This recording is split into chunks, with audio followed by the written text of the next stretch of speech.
माँ की ममता का कोई मोल नहीं। रात के 2 बज रहे थे, फोन की रिंग बजती है। 26 साल का आनंद नींद से जाग बड़ा खुश होकर फोन को रिसीव करता है। खुश इसलिए होता है क्योंकि उसकी नई नई गर्लफ्रेंड बिना टाइम देखे कभी भी उसको फोन कर देती है। फोन की दूसरी तरफ से आवाज आती है, जन्मदिन मुबारक हो बेटा। आज मेरा बेटा पूरे 26 साल का हो गया है। मैं बहुत खुश हूँ। माँ की आवाज सुनते ही आनंद के चेहरे के एक्सप्रेशन बदल जाते हैं। वो गुस्से में बोलता है, माँ तुझे समझ नहीं आता क्या? इतनी सी बात के लिए मेरी नींद खराब कर दी। यह बात तो तू मुझे सुबह भी बोल सकती थी। इतना कहकर वह फोन काट देता है। थोड़ी देर बाद फिर से फोन की रिंग बजती है। आनंद फिर से फोन उठाता है और इस बार फोन पर पापा होते हैं। आनंद इस बार आराम से बात करता है। थैंक यू पापा, आपने मुझे बर्थडे विश करने के लिए फोन किया, वो भी इतनी रात को। पापा कहते हैं, नहीं बेटा, मैंने तुम्हें मुबारकबाद देने के लिए नहीं बल्कि ये बताने के लिए फोन किया है कि तुम्हारी माँ बिल्कुल पागल है।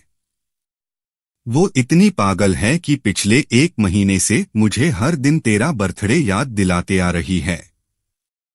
वो इतनी पागल है कि तू हमसे सैकड़ों किलोमीटर दूर है, फिर भी उसने यहाँ पर खुद अपने हाथों से तेरे लिए केक बनाया है।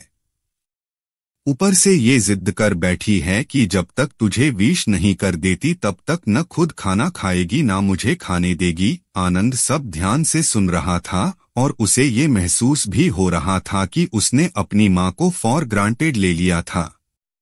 वो बोला, नहीं पापा, माँ बिल्कुल पागल नहीं है। पापा कहते हैं, नहीं बेटा, तू अपनी माँ के पागलपन को नहीं जानता, मैं जानता हूँ।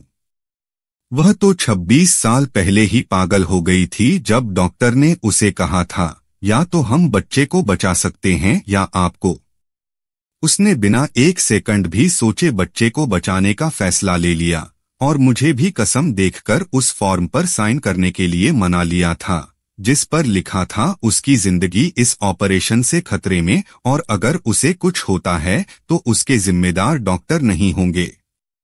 अब तू ही बता, बिना तुझे देखे जो औरत तेरे लिए मरने को तैयार हो जाए उसे हम पागल नहीं कहेंगे तो क्या कहेंगे? इतना कहकर पापा ने भी फोन रख दिया। आनंद ने भी अब यह महसूस किया था कि वह जो कर रहा था वो भूल नहीं गुनाह था। हाँ, एक बार किसी इंसान को दुख दो तो कोई बात नहीं, लेकिन भगवान को दुख देना गुनाह ही होता है और माँ भगवान से कम नहीं होती।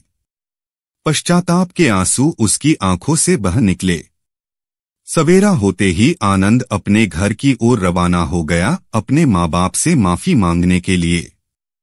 घर पहुंचते ही उसने पहले माँ से माफी मांगी जिसने उसे गले से लगा लिया। फिर वह अपने पापा से माफी मांगने लगा। पापा ने कहा, कोई बात नहीं बेटा, जा तू वापस चला जा। तेरी माँ हमेशा कहती थी कि तू उसे बुढ़ापे में संभालेगा, लेकिन मैं उसे समझा दूंगा। जैसे आज तक मैं उसे संभालते आया हूँ वैसे ही आगे भी मैं उसका ख्याल रखूंगा। उसे भी यह समझ लेना चाहिए, जो बेटा उसके एक फोन करने से परेशान हो जाए वह उसे उम्र भर क्या संभालेगा। बाप की ऐसी कड़वी बातें सुन आनंद की आंखें बहने लगी। वो सर झुकाए अपने बाप के सामने चुपचाप खड़ा रहा।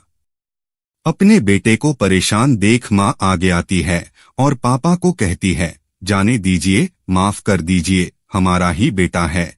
माँ की ममता का मोल ना कोई लगा पाया था ना कोई लगा पाएगा। 9 महीने प्रसव की पीड़ा सहन करके हमें नई जिंदगी, नई दुनिया में लाने वाले माँ ही हमारी हर गलती को माफ कर सकती है।